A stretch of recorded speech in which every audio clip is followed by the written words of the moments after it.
अच्छा, एक एक सवाल से शुरू करते हैं। सोचिए क्या होता है जब दो ऐसे लोग, जिन्हें समाज दुश्मन मानता है, हाँ बिल्कुल, और वो अचानक एक ही टीम में खेलने पर मजबूर हो जाएं। और अगर ये दोनों एक ही आदमी की पत्नियां हो, एक ही छत के नीचे रह रही हो, तो क्या होगा? हाँ, जब उन्हें या तो एक दूसरे का हाथ थामना होगा या फिर सब कुछ खो देना होगा। हम्म। आज हम the Sarla vibes, solidarity and legacy से मिले कुछ अंशों की गहराई में उतर रहे हैं। ये कहानी है नूर और जन्नत की। एक पारंपरिक और एक आधुनिक। बिल्कुल। एक पारंपरिक सोच वाली और एक आधुनिक ख्यालों वाली महिला जो अपने पति करण के साथ एक अजीब से समझौते में रहती हैं। चलिए इस उलझे हुए रिश्ते और मजबूरी में बनी इस अनोखी दोस्ती की परतों को खोलते हैं। कहानी की जमीन है सरला गांव का शर्मा परिवार। और देखिए स्रोत में जो शब्द इस्तेमाल हुए हैं वो बहुत दिलचस्प हैं। वो कहते हैं कि पिछले 5 सालों से घर में एक असहज शांति का माहौल है। असहज शांति मतलब वो खामोशी जो किसी तूफान से पहले होती है। एकदम, ये वो शांति नहीं है जहां सुकून हो, बल्कि ये वो खामोशी है जो किसी भी पल टूट सकती है। और किरदारों को समझना यहाँ बहुत जरूरी है, क्योंकि वो सिर्फ लोग नहीं हैं, वो दो अलग-अलग दुनियाओं के प्रतीक हैं। हाँ, किरदारों के बारे में थोड़ा और बताइए। मतलब सिर्फ उनके नाम नहीं बल्कि वो हैं क्या, उनकी पहचान क्या है? बिल्कुल। तो एक तरफ है नूर, पहली पत्नी। वो मतलब जमीन से जुड़ी हुई हैं, पारंपरिक हैं। यूं कहिए कि वो पुश्तैनी खेत और घर की आत्मा जैसी हैं। उनकी दुनिया घर के दहलीज के अंदर है। हाँ, और दूसरी तरफ है जन्नत, शहर में पढ़ी लिखी एक वकील, दूसरी पत्नी। वो आजाद ख्यालों की हैं, अपनी पहचान को महत्व देती हैं और शायद इस घर में खुद को एक बाहरी इंसान की तरह महसूस करती हैं। और इन दोनों के बीच करण करण जो पति तो हैं, लेकिन श्रुत के मुताबिक सालों के भावनात्मक तनाव और अपराध बोध के बोझ तले दबे हुए हैं। वो एक पुल की तरह है जो दोनों किनारों को जोड़ने की कोशिश में खुद ही टूट रहा है। और बच्चे भी तो हैं। वो इस तनाव को कैसे देखते हैं, उनका क्या नजरिया है? बच्चे इस घर के तनाव का आईना है। बिल्कुल। नूर का बेटा है रंजीत, जो शायद अपनी माँ के दर्द को महसूस करता है। वो जन्नत को बिल्कुल पसंद नहीं करता। उसे लगता होगा कि जन्नत ने उसकी माँ की जगह छीन ली है। हाँ, शायद यही। और वहीं जन्नत की बेटी है महक, जिसे नूर का दुलार और उनकी कहानियां बहुत अच्छी लगती हैं। वो शायद उस माँ की कमी को नूर में पूरा होते देखती है, जो कानूनी किताबों में उलझी रहती है। और इन सब पर नजर रखे हुए हैं बीजी। बीजी, परिवार की मुखिया, जो अपनी खामोशी से शायद सबसे ज्यादा कह रही हैं।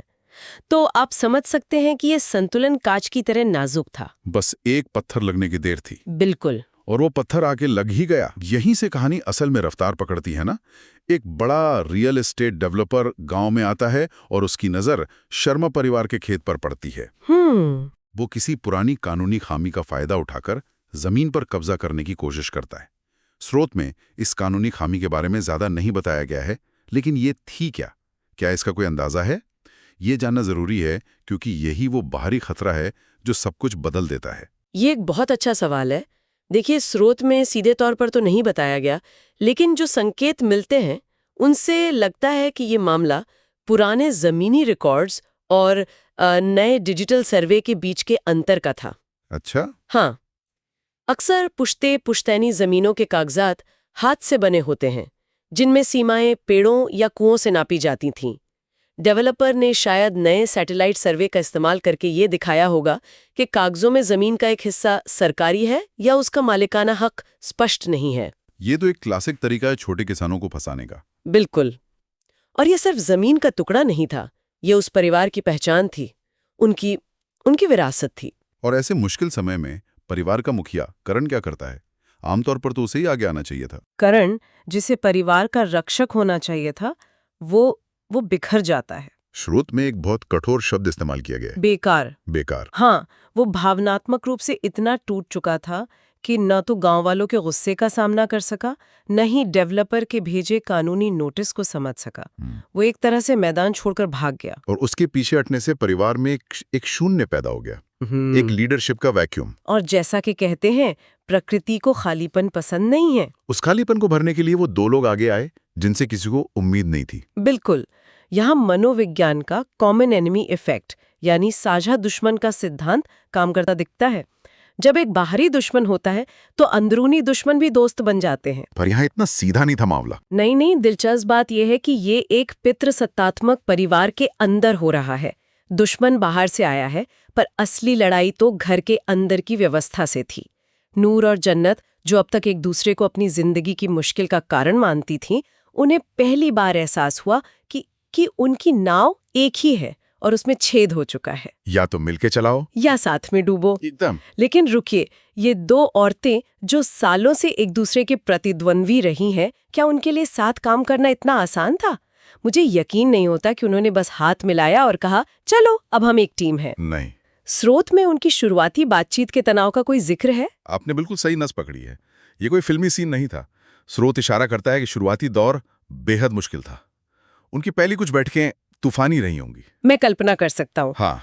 आप सोचिए, जन्नत अपनी कानूनी भाषा में बात कर रही है, टॉर्ट और लिटिगेशन जैसे शब्द इस्तेमाल कर रही है, और नूर, जिसे जमीन की समझ है, उसे ये सब बकवास लग रहा है। नूर को लगता होगा कि ये शहरी वकील क्या जाने खेत की कीमत, और जन्नत को लगता होगा कि ये पुरानी सोच वाली औरत बस रोना धोना जानती है। बिल्कुल। उनके बीच का अविश्वास सालों की कड़वाहट से बना था। तो फिर वो कौन सा पल था जब ये अविश्वास, ये बर्फ पिघलनी शुरू हुई? वो पल तब आया जब उन्होंने एक दूसरे की दुनिया में झांक कर देखा। जब जन्नत ने रात रात भर जाग कर पुराने धूल भरे बही खातों और जमीन के कागजों को खंगालना शुरू किया, तो नूर ने उसकी मेहनत देखी, उसकी लगन देखी। अच्छा। और जब नूर ने गांव के किसानों की पंचायत बुलाई और अपनी बातों से, अपनी जमीन से जुड़ी कहानियों से उन लोगों को एक कर दिया, तो जन्नत ने उसकी वो ताकत देखी जो किसी कानून की किताब में नहीं मिलती। लोगों को जोड़ने की ताकत। हाँ, उन्हें महसूस हुआ कि वो दोनों अधूरी हैं, लेकिन साथ मिलकर वो एक पूरी ताकत बन सकती हैं। जन्नत दिमाग थी तो नूर दिल। और इसका बच्चों पर क्या असर पड़ रहा था? रंजीत और महक, जो इस घर के बंटवारे के प्रतीक थे। बच्चों का नजरिया इस बदलाव को और भी गहरा बना देता है। रंजीत, जो जन्नत से नफरत करता था, उसने शायद पहली बार देखा कि ये दूसरी औरत उसकी माँ के साथ बैठकर उसकी माँ की इज्जत के लिए लड़ रही है। उसका गुस्सा शायद उलझन में बदल गया होगा। हाँ, और महक, जो नूर के आंचल में सुकून पाती थी, उसने अपनी माँ जन्नत को एक योद्धा के रूप में देखा होगा। इन दोनों औरतों का साथ आना सिर्फ जमीन बचाने की लड़ाई नहीं थी, ये अगली पीढ़ी के जख्मों पर मरहम लगाने जैसा भी था। वाह! लेकिन जैसे जैसे इन दोनों का रिश्ता मजबूत हो रहा था, करण का क्या हुआ? वो आदमी जिसके इर्द गिर्द ही सारी कहानी बुनी गई थी। करण की हालत, उसकी हालत और भी अजीब हो गई। जैसे जैसे नूर और जन्नत का गठबंधन मजबूत होता गया, वो और भी अकेला और अप्रासंगिक महसूस करने लगा। पहले वो दो दुनियाओं के बीच का पुल था। हाँ, और अब वो दोनों दुनियाएं आपस में मिल रही थीं और उसे बाईपास कर रही थीं। उसे लगने लगा कि अब उसकी कोई जरूरत ही नहीं है। और यहीं पर शायद पहली बार नूर और जन्नत ने भी ये सवाल खुद से पूछा होगा कि हम ये लड़ाई किसके लिए लड़ रहे हैं? क्या ये सब करण के लिए हो रहा है, या अपने बच्चों के भविष्य और उस जमीन के लिए जिसे हम दोनों अपना घर कहती हैं? ये सवाल ही सब कुछ बदल देता है। और यही सवाल हमें कहानी के सबसे भावुक मोड़ पर ले आता है, क्लाइमैक्स। खेत को बचाने की राह में एक आखिरी रोड़ा था, एक बहुत बड़ी कानूनी फीस और एक जरूरी दस्तावेज जिसके लिए तुरंत बहुत सारे पैसों की जरूरत थी, और पैसे का सिर्फ एक ही जरिया था, नूर के पुश्तैनी गहने। हाँ, अब स्रोत में एक शब्द का जिक्र है, स्त्री धन। ये सिर्फ गहने नहीं है ना? क्या आप इसे हमारे श्रोताओं के लिए थोड़ा समझा सकती हैं? इसका कानूनी और भावनात्मक महत्व क्या है? स्त्री धन को समझना इस कहानी की आत्मा को समझने जैसा है। ये सिर्फ सोने चांदी के जेवर नहीं है। भारतीय कानून के हिसाब से स्त्री धन वो संपत्ति है जिस पर एक महिला का पूरा अधिकार होता है। हाँ, ये उसे शादी के वक्त या उसके बाद उसके मायके या ससुराल से तोहफे में मिलता है। इस पर उसके पति या ससुराल वालों का कोई कानूनी हक नहीं होता। भावनात्मक रूप से ये उसकी माँ और पीढ़ियों की विरासत है। ये उसकी अपनी पहचान है, उसकी आर्थिक आजादी है और बुरे वक्त का सहारा। बिल्कुल। तो जब नूर अपने गहने देने का सोच रही थी, वो सिर्फ सोना नहीं दे रही थी, वो अपनी सुरक्षा, अपनी आजादी, अपनी पहचान सब दांव पर लगा रही थी। ये एक बहुत बड़ा फैसला था। एक तरफ उसका अतीत और उसकी सुरक्षा, और दूसरी तरफ वो भविष्य जैसे वो अब जन्नत के साथ मिलकर बना रही थी। उस पल में क्या हुआ होगा? क्या जन्नत ने इसे आसानी से स्वीकार कर लिया? स्रोत इस पल का जो वर्णन करता है वो बहुत शक्तिशाली है। जब नूर ने गहनों की वो पोटली जन्नत के सामने रखी तो वो सिर्फ पैसों का लेन देन नहीं था, वो नूर का जन्नत पर भरोसे का अंतिम प्रमाण था। वो कह रही थी, मैं तुम पर, हमारी इस लड़ाई पर अपनी आखिरी जमा पूंजी भी लगा रही हूं। जन्नत के लिए भी ये एक झकझोर देने वाला पल रहा होगा। उसे एहसास हुआ होगा कि ये त्याग करण के लिए नहीं है, ये उस परिवार के लिए है जिसे इन दोनों ने मिलकर बनाया है। ये एक पुरुष प्रधान व्यवस्था पर औरतों की एकजुटता की जीत का प्रतीक था। बिल्कुल। उस एक पल में वो सौतन नहीं रहीं, वो बहनें बन गईं। और इस सब को देखकर करण की क्या प्रतिक्रिया थी? क्या उसे अपनी गलती का एहसास हुआ? करण की प्रतिक्रिया भी बहुत अहम है। जब उसने इन दोनों औरतों की इस निस्वार्थ एकता को देखा तो उसे शायद पहली बार अपनी असली जगह समझ आई कि वो इस कहानी का हीरो नहीं है। हाँ, असल में शायद वो ही इन दोनों की जिंदगी का वो बंधन था जो उन्हें आगे बढ़ने से रोक रहा था। और तब उसने एक बहुत हिम्मत का फैसला लिया। उसने पति की भूमिका से पीछे हटने का फैसला किया। मतलब? उसने कहा कि वो अब सिर्फ एक पिता और एक बेटा बनकर रहेगा ताकि नूर और जन्नत उसके बिना अपने दम पर अपनी जिंदगी जी सकें। ये उसकी तरफ से हार मानना नहीं था, बल्कि उन दोनों की ताकत के प्रति सम्मान जताना था। तो अंत में वो जीत गई, खेत बच गया। लेकिन जैसा कि आपने पहले कहा, वो तो बस एक छोटी सी बात लगती है। असली जीत तो कुछ और ही थी। बिल्कुल। खेत का बचना तो बस एक प्रतीक था। असली जीत थी परिवार के उस नए ढांचे की जो इस लड़ाई के दौरान बना। तनाव खत्म हो गया, लेकिन एक पारंपरिक परिवार दोबारा नहीं जुड़ा, बल्कि एक नए तरह के परिवार का जन्म हुआ। हाँ, स्रोत उन्हें अनुभव की बहनें कहता है, सिस्टर्स इन एक्सपीरियंस। वो अब एक आदमी के लिए लड़ने वाली पत्नियां नहीं थी, बल्कि एक साझा घर और भविष्य को चलाने वाली पार्टनर्स थीं, एक टीम थी। और उनकी ये कहानी सिर्फ उनके घर तक ही सीमित नहीं रही है। नहीं, बिल्कुल नहीं। और यही बात इस कहानी को महान बनाती है। उन्होंने अपने अनुभव से एक नई विरासत गढ़ी।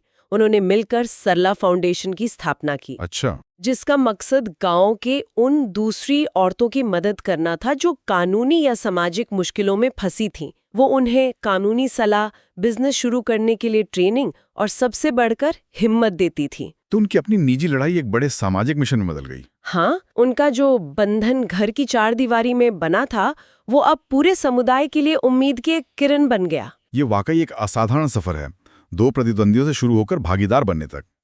एक आदमी की परछाई में जीने से लेकर अपनी खुद की एक मजबूत पहचान बनाने तक।